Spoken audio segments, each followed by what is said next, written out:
and welcome to another edition of the Full Force News Burst, brought to you by GeneralsJoes.com, with me as your host, Chris Delaybraham Lincoln McLeod, aka Diagnostic 80. Joining me today to discuss the news that both the Snake Eyes and Micronauts movies have been given new release dates is Justin Liberty Bell, because you keep showing cracks. So without further ado, only to you. Only one big one as well. Let's get stuck into this news burst.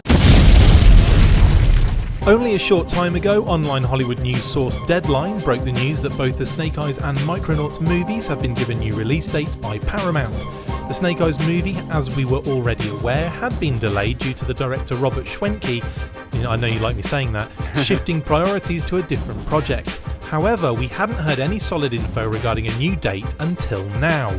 The next G.I. Joe related live-action motion picture that focuses on the Arashikage Ninja Commando can be expected on October 16th, 2020.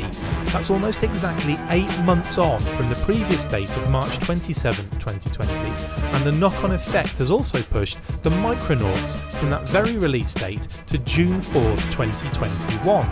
Once again, it's an 8-month shift and quite a significant amount of time. So, Justin, how do you feel about the new dates for these films? Were you thinking it would be that drastic? Yeah, I was pretty sure it would be at least that drastic. And honestly, the new release date actually makes me feel better. Yeah. Because it seems at least a little bit more realistic. If they hadn't announced a new release date, then I'd be wondering, well, what's really going on? But yeah, I mean, it's... At this point, even if Mr. Schwenke finishes his earthquake movie or volcano movie or whatever movie it is, and comes back in about 6 months or whatever, then that would line up pretty well with an 8-month delay for the Snake Eyes movie. So I think that makes sense, and honestly, it's for the best, I think. So I mean, do you think it's a case of them giving themselves plenty of breathing room as well in order to get like a decent product out there? Yeah, I think so. Although I would argue that I'm not sure October 2020 is necessarily plenty of breathing room. I guess it depends when we start hearing announcements. I mean, if they have started casting already, then I would say that gives them plenty of breathing room. But if they have not even gotten a cast on board yet, and those announcements don't start getting made for another few months, then I think we're still, it's still kind of everything has to fall into place. But yeah, I mean, they certainly doing it this way is going to be a whole lot better than trying to cram it in for, say, next spring or summer.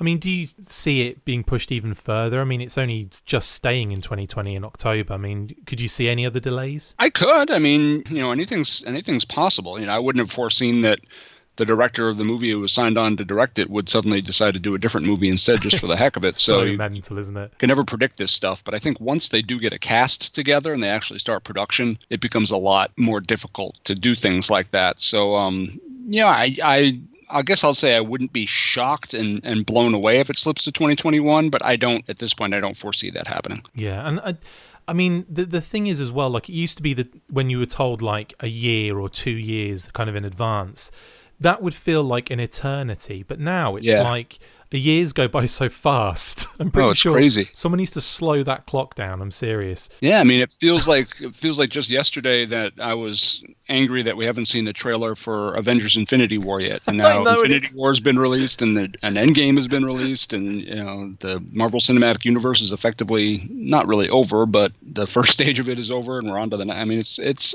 unbelievable. It's crazy, isn't it? And I mean, we're going to have to start a serious conversation at some point in the future, in the short-term future, as to who they're going to cast and who do we expect to see in terms of characters. Because obviously there's going to be Snake Eyes. I would hope, and if they don't get that one right, then there might be a problem. And calling we've got an it issue Snake with the Eyes. title of the movie. Yeah, that would be. I mean, I'd also expect possibly Storm Shadow to be in there. I mean, it's difficult to see a Snake Eyes story without his blood brother. I suppose it's blood brother. It's not actually brother by blood, but by cutting each other and then shaking on it. Yeah. and then rubbing their bodily fluids into each other. Okay. So it's a brother then in that case. I will bleep that. In any case, Justin, thank you for jumping on and chatting about this. One final question, though. How does this affect Hasbro's water park for opening day? Oh, it blows it all out of the water. It's done. Brilliant. Perfect answer as well. Justin, thank you for joining me, mate, for the quick chat about this new release date. That's it for this instalment of the Full Force News Burst. Thank you to my awesome co-host Justin Bell. See you next time, and as always, Full Force. Make sure you get involved with the discussion by liking, sharing and commenting on these videos, and as always you can keep up with the show after listening by following on Twitter @The Full Force, liking the Facebook page facebook.com/The Full Force, and if you would like to contact the show you can message us on either of those platforms with feedback or questions. We have also started a Patreon page, so if you want to see your name up in lights on these videos or enjoy exclusive bonus content, then check out patreon.com/The Full Force Podcast, or click the link on any of the posts this podcast appears in. Full Force.